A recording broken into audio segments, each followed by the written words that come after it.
নামাজের সময় খুব হাই উঠলে কি করা উচিত? নামাজের মধ্যে খারাপ কিছু মনে করলে করণীয় কি? স্বামীকে নিজের বশে রাখার কোনো আমল আছে কিনা? আযান চলাকালীন সময়ে নামাজ পড়া যাবে কিনা? জামাতে নামাজ পড়ার সময় যদি ইমামের পেছনে দাঁড়ানো অবস্থায় আমার কোনো ভুল হয় তাহলে করণীয় কি? ঋণমুক্ত হওয়ার আমল কি? কোনো আমল আছে কিনা?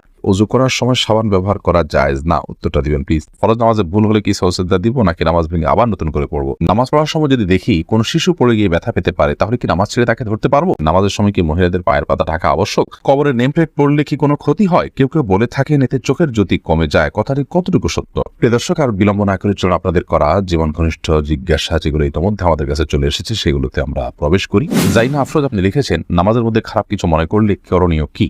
নামাজের মধ্যে খারাপ কিছু যদি কারোর মনে পড়ে তাহলে সেক্ষেত্রে সাথে সাথে মনটাকে ফেরত নিয়ে আসবেন, এটাই মূল করণীয়, এবং সাল্লাহের মাধ্যমে আল্লাহ তাআলা মাফ করবেন। সাব্বির খান আপনি লিখেছেন, মাঝে মধ্যে ঘুমের কারণে ফজরের নামাজ মিস হয়ে যায়, তখন কি করব?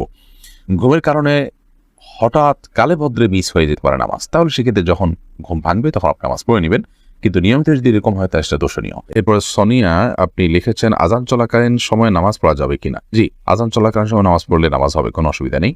একদিকে আযান চলছে, অপরদিকে নামাজ পড়তে পারেন। তবে হ্যাঁ, আযান চলছে এই মুহূর্তে আপনি আযানের জবাব দিবেন, আযানের জবাব দিয়ে তারপর আপনি নামাজ পড়বেন, এটা উচিত। হ্যাঁ, আপনি আগে থেকে নামাজ শুরু করেছেন, এরপর আযান চালু হয়ে গেছে, কোনো অসুবিধা নেই, এতে আপনার কোনো গুনাহ হবে না। অথবা আপনি আযান শোনার পরও যদি নামাজ পড়েন তাতেও আপনার নামাজ হয়ে যাবে, অসুবিধা নেই। হুমায়রা রহমান আপনি লিখেছেন, নামাজের সময় কি মহিলাদের পায়ের পাতা ঢাকা আবশ্যক? পায়ের তলার অংশ ঢাকতে হবে কিনা সেটার মত পার্থক্য আছে, এবং টাকার নিচের অংশ ঢাকতে হবে কিনা এটার মত পার্থক্য আছে। অনেক বলেছেন পুরো ঢাকতে হবে না, অনেক বলেছেন ঢাকতে হবে। ঢাকাটাই নিরাপদ, তবে পায়ের তলাও ঢাকতে হবে, এটি আবশ্যক অবশ্যই নয়। এমডি আব্দুর রহমান আপনি লিখেছেন, অনেকে বলে ওযু করার সময় সাবান ব্যবহার করা জায়েজ না? উত্তরটা দিবেন প্লিজ। না ভাই আব্দুর রহমান, এমন কোনো কথা নেই। ওযু করার সময় আপনার সাবান ব্যবহার করাতে কোনো অসুবিধা নেই, এটি নেহায়েতই মন করা কথাবার্তা। ওবায়েদ এই আইডি থেকে আপনি লিখেছেন, জামাতে নামাজ পড়ার সময় যদি ইমামের পেছনে দাঁড়ানো অবস্থায় আমার কোনো ভুল হয় তাহলে করণীয় কি? ইমামের পেছনে যদি আপনার ভুল হয়, দেখতে হবে ভুলটা কি ধরনের ভুল। যদি ফরজ তরক হয়ে থাকে তাহলে আপনার সেটি আবার আদায় করতে হবে, পুনরায় সেই নামাজ রাকাত আবার পড়তে হবে, কারণ হলো ফরজ তরক হলে সেটি রিকভার করার কোনো সুযোগ নেই। ধরুন আপনি রুকুই করলেন না, রাকাতটা চলে গেল, সিজদাই করলেন না, রাকাতটা মিস হয়ে গেল, তাহলে তো ফরজ তরক হয়ে গেল, যদি আপনার নামাজ হবে না, এটা আবার পড়তে হবে রাকাত। আর যদি ইমামের পেছনে কোনো ওয়াজিব আপনার ছুটে যায় তাহলে এই ক্ষেত্রে নরমালি সুজদা দেওয়ার কথা, কিন্তু ইমামের পেছনে থাকার কারণে আপনার সুজদা বর্তাবে না, বরং ইমামকে আপনি অনুসরণ করবেন, ফলো করবেন। আর যদি সুন্নাহ ছুটে যায় তাহলে তার সুজদার বিষয় নাই, নামাজ হয়ে যাবে। এসকে জুবাইর আপনি লিখেছেন, কবরের নেম প্লেট পড়লে কি কোনো ক্ষতি হয়? কেউ কেউ বলে থাকেন এতে চোখের জ্যোতি কমে যায়, কথাটি কতটুকু সত্য? ভাই জুবাইর, এটা একেবারেই অসত্য, একেবারেই অমূলক, একেবারেই আপনার ভিত্তিহীন এবং কুসংস্কারাচ্ছন্ন বিশ্বাস এবং ভক্তি। কবরের নেম প্লেট পড়াতে কোনো অসুবিধা হয় না। অন্য যে কোনো কিছু পড়লে যেরকম তার সাথে আপনার যে কোনো সাধারণ কোনো জায়গাতে আপনি কোনো মানুষের নাম লেখা আছে, তার জন্ম মৃত্যুর সন তারিখ লেখা আছে, এরকম কোনো কিছু দেখলে সেখানে যেরকম কোনো অসুবিধা নেই, কবরের নেম প্লেট পড়াতেও কোনো অসুবিধা নেই, এটা নেহায়েতই কুসংস্কার। মোহাম্মদ হোসেন আপনি লিখেছেন, ঋণমুক্ত হওয়ার আমল কি? কোনো আমল আছে কিনা? ঋণমুক্ত হওয়ার জন্য অনেকগুলো আমল, অনেকগুলো দোয়ার কথা আছে।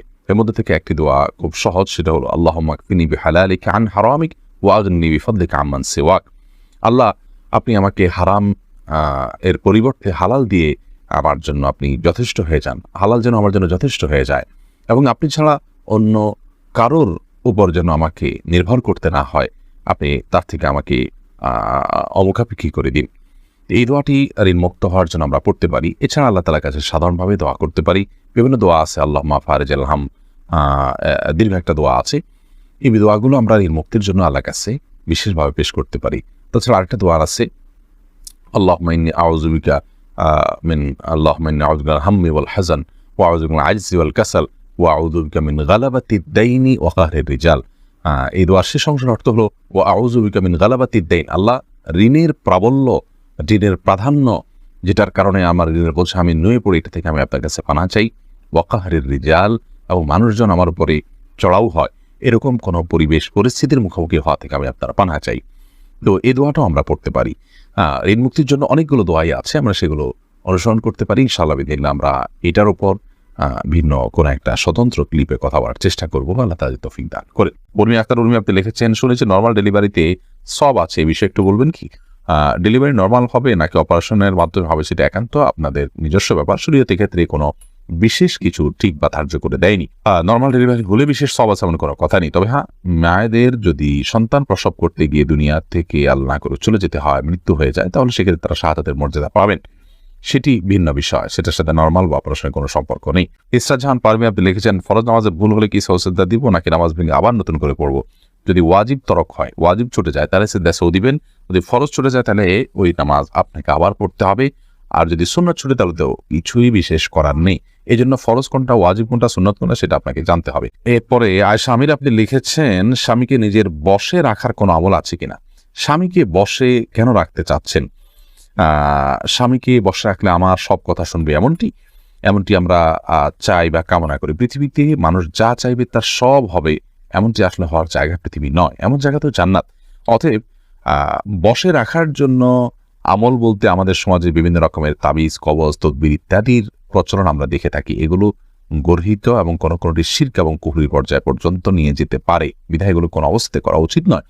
স্বামীকে আপনি চান যে স্বামী কোনো আপনার প্রতি জুলুম অবিচার না করুক, আপনার হক ঠিকঠাক মতো আদায় করুক, আপনাকে ভালোবাসুক, সেটা যদি আপনি চান তাহলে সেক্ষেত্রে আপনি নিজে ভালো হয়ে চলুন, তার ভালোবাসা অর্জন করার জন্য চেষ্টা করুন,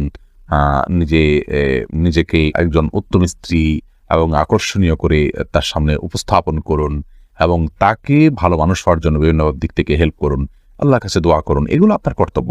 এর বাইরে আপনার গতানুগতিকভাবে আমাদের সমাজে অনেক বোনরা আছেন যে স্বামীকে বশে আনার জন্য বিভিন্ন কবিরাজের কাছে যান, তারা বিভিন্ন আপোষের তাবিজ টাবিজ দেয়।